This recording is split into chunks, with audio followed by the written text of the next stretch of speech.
Well, here comes another critical week for the Rams season. Can they get an important win here against the Ravens? Let's go ahead and dive into this matchup, shall we?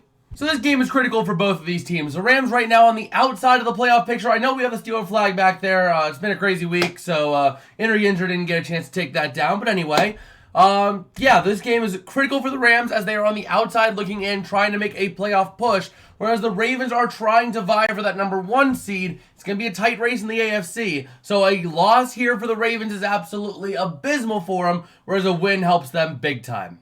Up next, let's go ahead and move on to the injury reports. We'll start off with Baltimore because it's a very simple situation. You got 3 players who are all questionable. We'll go ahead and start off with the linebacker Malik Harrison with a groin injury. He was limited all week and is questionable.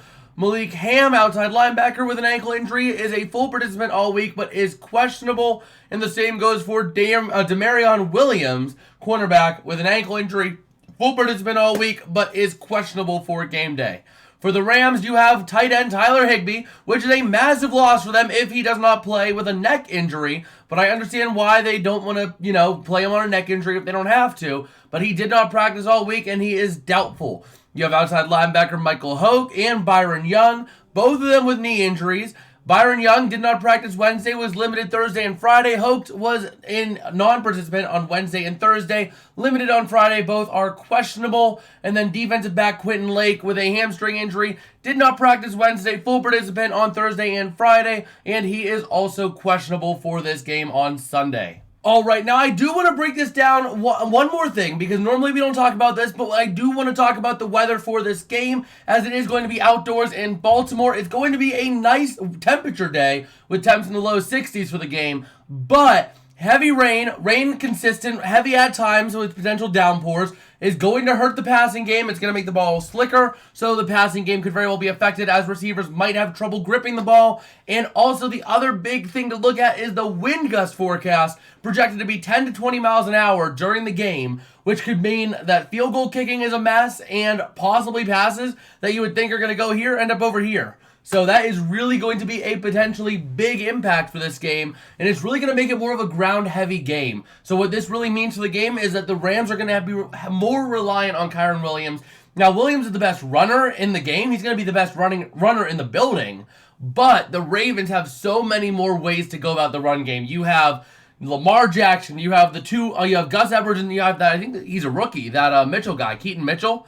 Those 3 are all going to feast on the field on Sunday, whereas the Rams are going to be very one-dimensional through Kyren Williams, other than, pass game, but the pass game is going to be potentially very affected because of the weather situation on Sunday. So looking at key things to watch here for the Ravens, it's how well rested are they? They have played 1 game in the last 23 days. How will they respond? And will they be ready to go? How are they going to be? Are they going to feel a little rusty, or are they going to feel absolutely beautiful and well rested going into this game? For the Rams, I want to keep an eye on that offensive line. The offensive line has been the Achilles heel all season for this team. And whenever they're going to have to rely a lot on the run, the offensive line is going to be the core of this team. If the offensive line can hold up, then the Rams do stand a chance. And I do think this game is a lot closer than many people expect or anticipate.